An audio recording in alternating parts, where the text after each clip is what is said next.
Hello, you're watching Rizal's ASEAN with me, Rizal Zulkapli. And in this week's episode of Rizal's ASEAN, we will sit down to discuss women empowerment and stakeholders empowerment with Nadia Saib, co-founder of Wangsa Jelita in Indonesia.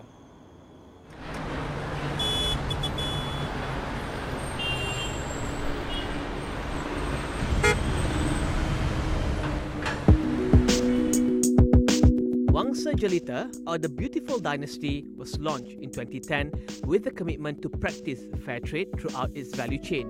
The company gives 10% of its profits to fund the development of its suppliers to continue to produce better and high-quality products. Founder Nadia Saib was in Kuala Lumpur during the Global Entrepreneurship Community Summit 2017, and we sat down with her to discuss the importance of empowering the value chain, the youth in Indonesia, and social enterprise. You are helping small farmers to add value to their products and to get the products to the market and to empower them as well. Their relationship, the rose farmers' relationship between with the middlemen is quite complicated. So the middlemen actually are very helpful because they connect the farmers to the market. But since they are the only one who connect them, they actually have the power to define the value of the roses. So it's very interesting that we find out the value of the roses is defined by the length of the stem. So they put grade on roses, like grade A, grade B, grade C. Grade A is the most profitable for the farmers. It has more than 60 centimeters stem. Do I explain it correctly? Yeah, and then the grade B is like 40 to 60 centimeter, and then the grade C is less than 40 centimeter, which is not really profitable for the farmers. So what we do is actually buying the least valued one with the same price as the highest valued one and put it in our product formulation. It doesn't really a big of a deal for us because what we use is actually the petals. So if the stem is like 1 centimeter, this is alright as well, as long as it's healthy. So I think from there we realized how big the potential of a business actually is, especially in empowering local communities. So Rose Farmers is one of local communities that we partner with, and then we actually replicate the same scheme with organic citronella farmers, and then we also partner with artisans who create the packaging. They actually face the same challenges, so they are helped by the gift shop who buy their crafts in a bulk volume but not in a very good price. So we try to encourage them to incorporate their their skills, the time that they need to produce the crafts, and also like things that should be factored in when they want to define how much they have to be paid. So I think what we're trying to do now is actually partnering with local communities who have natural resources or crafts or skills that can be incorporated in our business lines. So I'm not really keen on saying that we are helping with them. We're actually, it's actually both ways. We're helped because they provide the supply, they provide the very good quality products. So, but it's also both ways that we are also helping them to, controlling the quality and also opening the markets. So it's a really interesting thing that I found in how a social business can empower local communities, especially in Indonesia. But this thing, you started off as a for-profit and probably not as a social entrepreneur. Yeah. But then as you develop, you become a social entrepreneur. So how has that shift change how you look at businesses, or how you look at your business, and how you look at your consumers and your customers and your supply chain? Actually, I really wish in the future there's no distinction between regular enterprise and social enterprise. I wish everything should be a social enterprise. It should be taking care of the whole stakeholders, because they're actually helping the business to grow as well. So for me personally, what I experience is when you meet someone who's not really different with you, they are actually speaking your local language, you understand them, they are in the same edge with you, so you feel the connection that, it could have been me. It could have been me who have no options in life, in 21 you have kids, but you don't know what to do other than supporting your family. Like during that time, I got so many options. Like I was graduated, I had the chance to continue my study, and then I got job offers. I had the opportunity to start my own business. I felt like, I felt so privileged, and I felt like it's unfair not to how to say it, not to take some actions out of your Opportunities. I think so, yeah. So that's how I and my team got motivated, I think. Do you see a lot of opportunities for young people in Indonesia? Oh, definitely. And also, I think we started the business in 2008. I think it was a really good time because the government started to give a spotlight for entrepreneurship.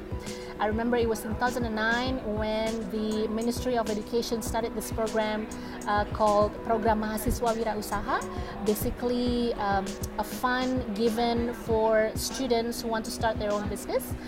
And had I not joined that, I don't think I would have been here. So it's like one of the biggest support that I got, and it's from the government. And now we have so many business plan competitions, so many supports from not only from the government but from NGOs and everything. And social entrepreneurship now, everyone is very respectful towards the term.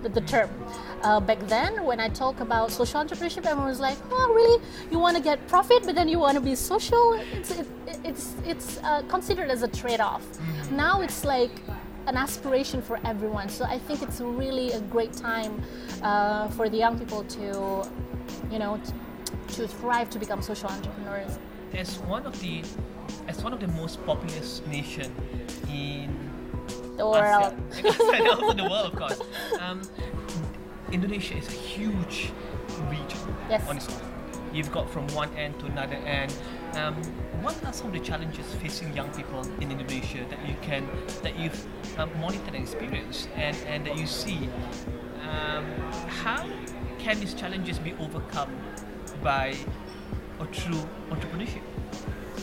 Oh, this is a really good question. I think one of the challenges definitely the infrastructure. So if you compare people who live in Jakarta and the way they live, their lifestyle, and to those who live, I don't know, maybe outside of Java, it's going to be like a disparity.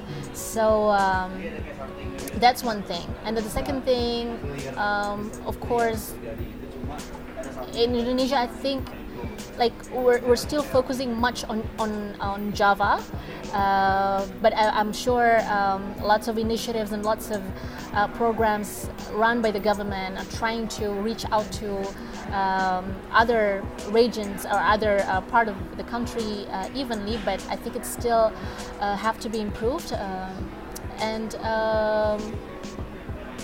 think I'm not sure if I answered your question yet. I don't know. It's a really tough one. but it's fine. It's fine. I mean, it's a discussion as to how, instead of just waiting for the government to help. True. Yeah. I just remember that there's actually a friend of mine who have this initiative to go back to your. I don't know what to call it in English. Pulang kampung. Okay. So you go back to your village where you were raised, and then build it. So of course maybe you have to go to Jakarta or Bandung where you get higher education, but then the aim is not to continue work your life there, but instead go back to your village and build it and develop it. So some of my friends actually do that, and they started some ventures to support the local peoples, and I think it's been doing great. And I totally agree that we need more of that.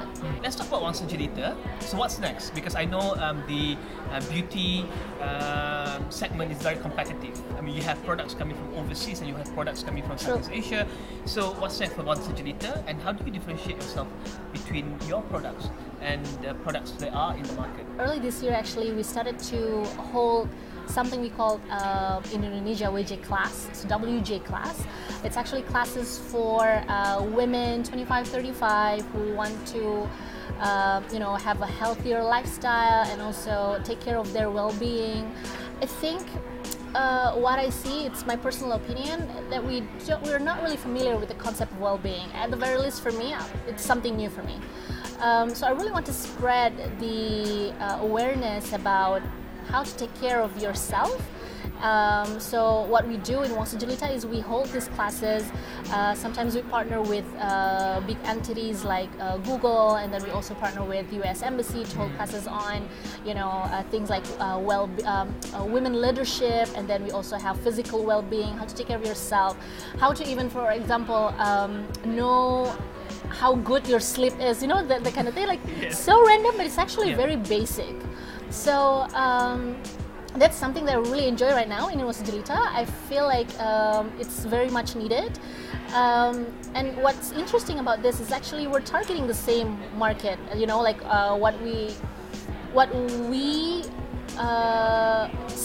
Who we serve through our products is the same target market that we serve through the through the WJ classes.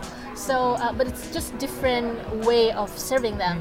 What makes Wangsa Jelita different with the others? I think first, I never think Wangsa Jelita as just personal care brands. I think it's beyond that. It's more about empowerment. So it's not really about making yourself beauty, like beautiful, pretty and stuff, but it's more about owning yourself, like understanding yourself better. Like for example, even when my customer service team, I'm very proud of my customer service team, when they are offering the products, it's not about this product is really good because everyone wants it, but it's actually about knowing, hey, you know what's your need? What is something that bothering you? What is your problem? What your skin problem? So this is something that is personalized for you. So not so much about selling products, but it's actually a tool for people to get to know themselves better. So I really want people to see Wangsa Jelita that way, instead of just like another beauty products or another beauty brands. And then another thing that I think differentiate Wangsa Jelita with other brands is the social mission behind it, because I really feel like there's so many things we can do when we have a business. So many local communities can be empowered through what we do. So I'm looking forward to partner with more different farmers. Now we have 7 local communities that we partner with, from rose farmers, and then organic citronella farmers, coffee farmers, masuzas, even artisans. The recent one is coconut farmers, and it's been very exciting. We learned a lot from them, and I really hope we can continue that thing. So I think that's what differentiates Wangsa Jelita with others. And that's all the time we have for this week's episode of Rizal's ASEAN. Tune in to Astro Awani for more insights into the bright young minds in Southeast Asia. I am Rizal Zulkifli for Rizal's ASEAN.